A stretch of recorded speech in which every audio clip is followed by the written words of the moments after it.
Este lugar misterioso es un museo que no fue parte de los episodios especiales sobre museos extraños. No porque no estuviera dentro de la temática, sino porque su historia y controversia es tal que merece un episodio completo. Hoy en Lugares Misteriosos conoceremos la historia, el legado y las numerosas acusaciones de robo que se le conocen al Museo Británico, que está ubicado en Londres.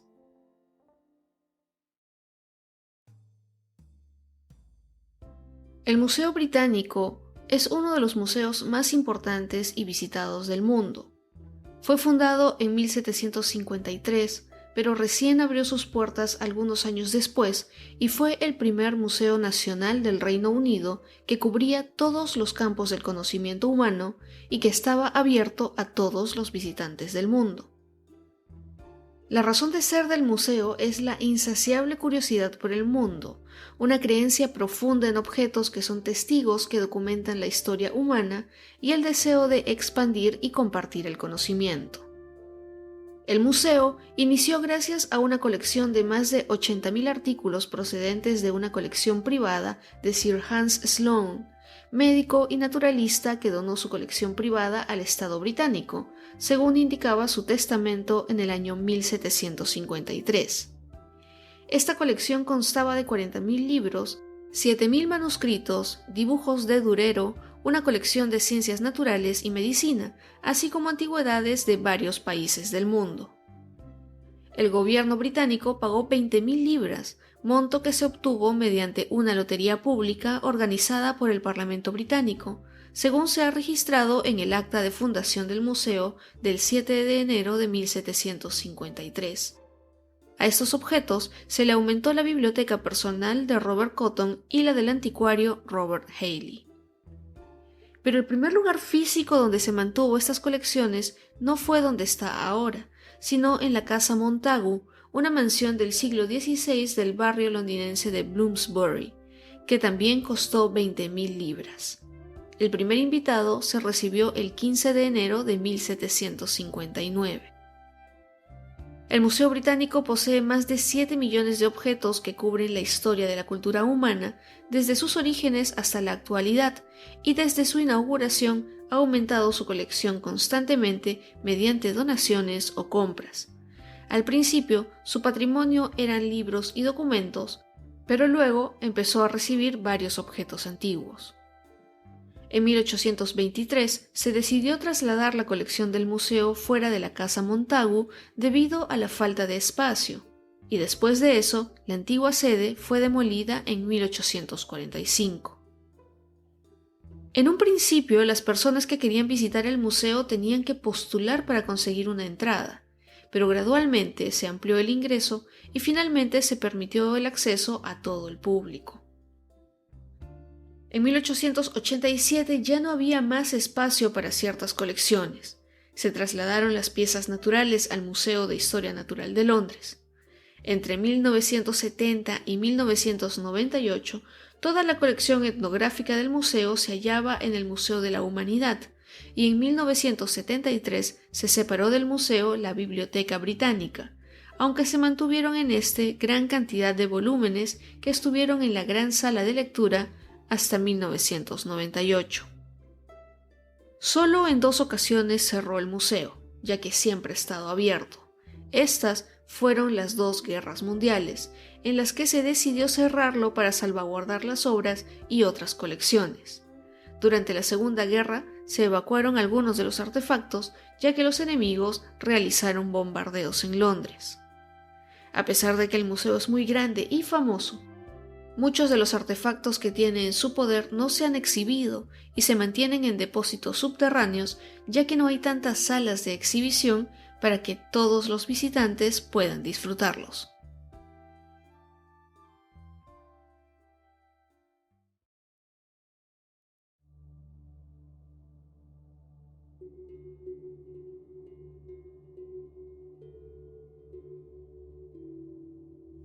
Dentro de todas las colecciones que se pueden apreciar en el museo, se encuentran la denominada Américas, que tiene alrededor de 90.000 piezas antiguas, contemporáneas, históricas y arqueológicas que reflejan la diversidad de nuestra cultura a través de los años.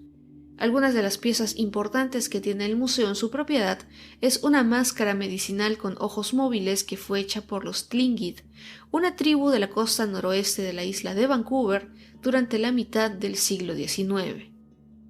Otra pieza es el Código Tonindeye o Suche-Nutal, que narra las historias de importantes centros de la región mixteca y registra la genealogía, matrimonios y acciones militares del líder de esta región. También se puede encontrar el vidrio de Calquimbaya, que tiene forma de mujer y está hecho con cera de tumbaga. Una pieza que llama mucho la atención es el esqueleto de papel maché con flores coloridas, que es un símbolo de la cultura del Día de Muertos en México. Fue recolectado en 1980. Otra pieza, esta vez arqueológica, que está en el museo, es un vaso de cerámica de doble caño de la cultura nazca del Perú, que representa un pájaro fantástico en vuelo con un rostro humano. Esas son algunas de las piezas que se pueden encontrar si se quiere conocer un poco más de la historia de América. Pero esta no es la única colección permanente que se puede ver.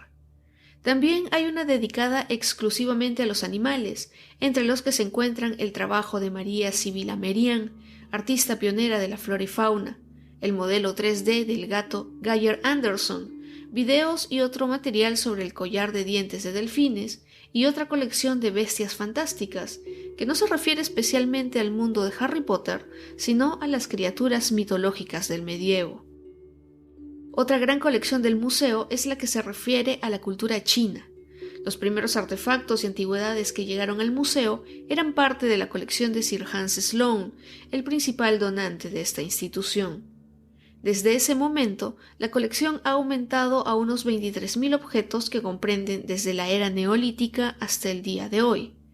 Entre las piezas que se pueden apreciar en el museo están las 20 losetas del dragón, el Kang Ho Wui, que es una vasija de bronce para rituales, entre muchos otros. Otras colecciones que se encuentran resguardadas en este lugar son las correspondientes a la muerte y memoria, donde se puede apreciar las momias de gatos egipcios, vasijas ceremoniales, entre otros. También se puede ver la colección llamada Deseo, Amor e Identidad, que explora estos temas desde el punto de vista histórico y que exhorta a los visitantes a reflexionar sobre la igualdad y la representación de todas las identidades, experiencias y perspectivas.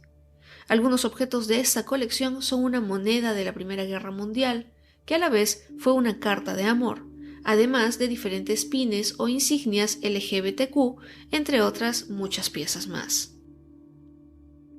Las dos colecciones más grandes que tiene este museo son las africana y egipcia, que como su nombre lo dice, se dedican a mostrar a través de piezas muy antiguas e históricas el pasado de estas civilizaciones y sociedades. Se puede encontrar la piedra Rosetta, una imagen esculpida en granito del rey Ramsés II, entre otros. Una exposición temporal que estuvo abierta hasta inicios de este año fue una colección peruana, que llevó entre muchos objetos y piezas históricas una llama de oro en miniatura de la época inca, una máscara funeraria de cobre martillado de estilo mochica, unos aretes de oro con incrustaciones de piedras preciosas y conchas de la cultura chavín. Estos fueron algunos de los 400 objetos que llegaron hasta Londres y que tuvieron un debut muy auspicioso. De más está decir que brillaron con luz propia en el Museo Británico. Sin embargo, no puedo terminar esta parte del podcast si no les cuento de otra colección que no tiene un lugar especial de exhibición ni está documentada oficialmente, pero es algo de lo que muchos hablan: los fantasmas del museo. Según Phil Heery, quien trabajó por casi 30 años en este lugar como guía y que además conocía cada rincón del museo, había uno por donde no le gustaba pasar, ni llevar a las personas a quienes estaba guiando. Este espacio era una parte superior del edificio donde está la galería egipcia, donde, según él, la temperatura descendía sin razón en cualquier momento. En una ocasión, alrededor de 1990, el príncipe Carlos estaba visitando el museo con el presidente de Egipto de aquel entonces, Hosni Mubarak, y le pidieron que prepare la galería para atender a los distinguidos visitantes. Heery recuerda que cuando entró al espacio estaba helado, como si hubiera puesto un pie en el congelador, de tal manera que su respiración salía como vapor y además sentía un olor nauseabundo. Cuando uno de sus compañeros llegó al lugar, la temperatura de la galería regresó a la normalidad, y después de esto la visita ocurrió como debía pasar, todos obviamente ajenos a lo que le había sucedido previamente. Pero este no fue el único incidente. Según algunas publicaciones, a través de los años ha habido muchos reportes de personal del museo y de visitantes de algunos sucesos que se podrían catalogar como actividad paranormal. Tanto como el cambio repentino de temperatura, se han reportado puertas que se abren y cierran de la nada, orbes de luz, música antigua que suena sin que nadie la haya puesto y alarmas que se disparan sin motivo. También se han hecho públicos testimonios como el de 2014, cuando el museo estaba albergando una exposición temporal llamada Alemania, Memorias de una Nación. Según uno de los guardias de seguridad que estaba revisando las imágenes de las cámaras de la escalera cerca a la exhibición egipcia, vio grandes bolas de luces que se movían en el aire. Cuando las chequearon en los monitores, otros guardias fueron al lugar para averiguar qué estaba sucediendo, pero no encontraron nada. Sin embargo, en el cuarto de los monitores, las luces seguían moviéndose en el aire. También se cuenta que muchos visitantes han visto figuras fantasmales mientras han estado en el museo. Una pareja de Países Bajos contó que vieron el reflejo de un enano en una de las vitrinas. Otro suceso que se conoció sucedió en 2004, cuando un guardia de seguridad que estaba patrullando el cuarto 41, donde se exhiben piezas de un antiguo entierro, intentó cerrar las puertas, pero éstas no cedieron. Cuando el guardia se frustró y empujó con fuerza, sintió como una mano salió de entre las dos puertas y lo sujetó fuertemente del pecho y lo lanzó de espaldas a una distancia de 1 metro. En las cámaras se vio cómo el guardia salió volando en el aire. La mayoría de estas historias son relatadas por guardias de seguridad, ya que son ellos y ellas quienes se quedan pasadas las horas de cierre del museo, como una de las guardias que estaba en el sótano y cuando quiso apagar las luces sintió que alguien la tocó en la espalda, lo que hizo que por el miedo y la sorpresa sintiera que sus piernas se pusieron como de gelatina. Cuando le contó a su compañero lo que había pasado, este no le creyó y bajó a ese lugar, donde le sucedió exactamente lo mismo. Según algunos expertos y estudiosos del tema paranormal, no sería raro que el museo tuviera este tipo de actividad, ya que entre las piezas expuestas y las que están en los archivos hay más de 8 millones, y muchas son armas usadas en batallas, guardianes de tumbas, estatuas, momias, deidades y demonios, así que efectivamente hay una conexión con la muerte y el más allá. Sin embargo, el museo niega que haya actividad paranormal en sus instalaciones, ya que no hay registros oficiales de que algo haya sucedido, ni de trabajadores ni visitantes.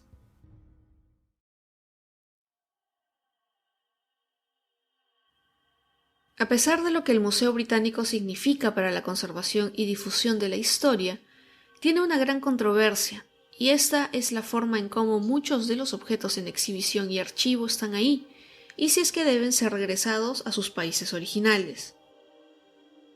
En este segmento les voy a contar cómo es que algunas personas, organizaciones y gobiernos creen que el Museo Británico está lleno de objetos robados. Según un medio de prensa alemán, el museo contratará a un especialista que estudiará el origen de su colección. Con esto, algunas piezas y artefactos históricos podrían ser devueltos a sus países originales. Por ejemplo, una de las piezas icónicas sobre esta controversia es el gigante Moai, que mide 2.4 metros de altura y pesa 4 toneladas. Este es el Moai esculpido en basalto que en vez de estar en la isla de Pascua, está en Londres. El Moai fue sacado de su país en 1868 por el comodoro Richard Powell, quien llegó a Rapa Nui, intercambió objetos con los pobladores y mientras presenciaba sus ceremonias, envió a sus hombres a recorrer la isla por si encontraban algo de valor que pudieran llevar a casa. En el recorrido encontraron 2 moais, el que llegó al museo, y otro que se llamaba Java. En 1869, Powell le regaló uno a la reina Victoria y ella decidió pasarlo al Museo Británico. Además del Moai de Rapa Nui, hay otras piezas que también han llegado al museo de una forma muy controversial. La piedra de Rosetta es otro legendario objeto que fue tallado en el año 196 a.C., que es mundialmente famosa porque le permitió al francés Jean-François Champollion descifrar los jeroglíficos egipcios en el siglo XIX, algo que permitió descubrir el pasado del mundo. Después de su descubrimiento en 1799, la piedra viajó desde el desierto de Egipto hasta Londres. Fue descubierta en el pueblo de Rashid por el ejército francés dentro de un viejo muro mientras se construía un nuevo fuerte a las afueras del pueblo. Fue enviada a Alejandría, donde se concentraban las piezas que se enviarían a París, y 2 años después, cuando las tropas francesas fueron derrotadas por las inglesas y el Imperio Otomano, se firmó la capitulación de Alejandría, con lo cual todas las antigüedades francesas pasarían a ser de Gran Bretaña. Según BBC News, Egipto ha solicitado al Museo Británico que le devuelvan la piedra de Rosetta, pero al final se conformarían con un préstamo para que se exhibiera en la inauguración del Gran Museo de Giza. Sobre este tema, la respuesta general del museo no ha sido buena, ya que los británicos temen que no les devuelvan los objetos. Chile no es el único país que reclama al Museo Británico la devolución de piezas históricas. Grecia también ha hecho solicitudes para que les sea devuelto los mármoles del Partenón, que están fuera de Grecia desde 1801, cuando Lord Elgin, embajador inglés de Estambul, decidiera llevárselos por su cuenta. Grecia está pidiendo que le devuelvan esta pieza desde hace más de 80 años, pero la última respuesta del príncipe Carlos no ha sido positiva. Estas no son las únicas piezas que son parte de la controversia del museo. Los bronces de Benín, el Amaravati Marbles, el Akan Drum, entre otras, son piezas y objetos que han llegado al museo de manera no muy ortodoxa, sino por expropiaciones o robos. Después del trabajo del especialista, no es seguro que algunas piezas sean devueltas, pero podría abrir la opción de que se restituyan algunas a sus países de origen, y es que esto ya ha sucedido anteriormente, como el caso de la devolución a Irak de antigüedades que fueron saqueadas en 2003.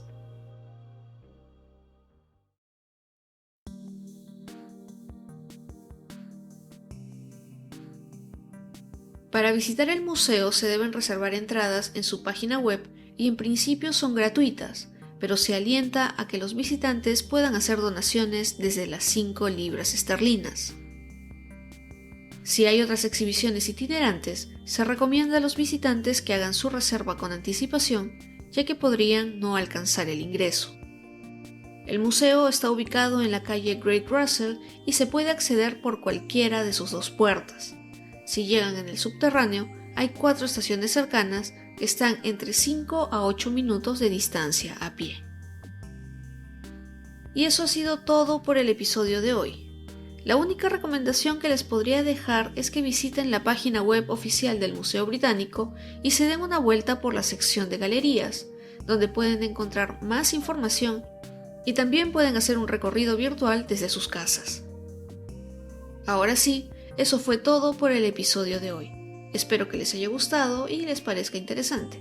Si fue así, háganmelo saber en los comentarios de Instagram y Facebook en @lugaresmisteriososelpodcast. Como siempre, les agradezco por llegar hasta esta parte, y si es la primera vez que lo escuchan, los invito a suscribirse en Spotify, YouTube o donde sea que escuchen sus podcasts favoritos.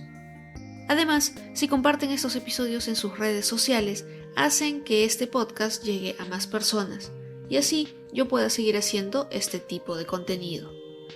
Yo soy Jacqueline Isa, espero que estén todos muy bien, y nos encontramos en otro lugar misterioso muy pronto.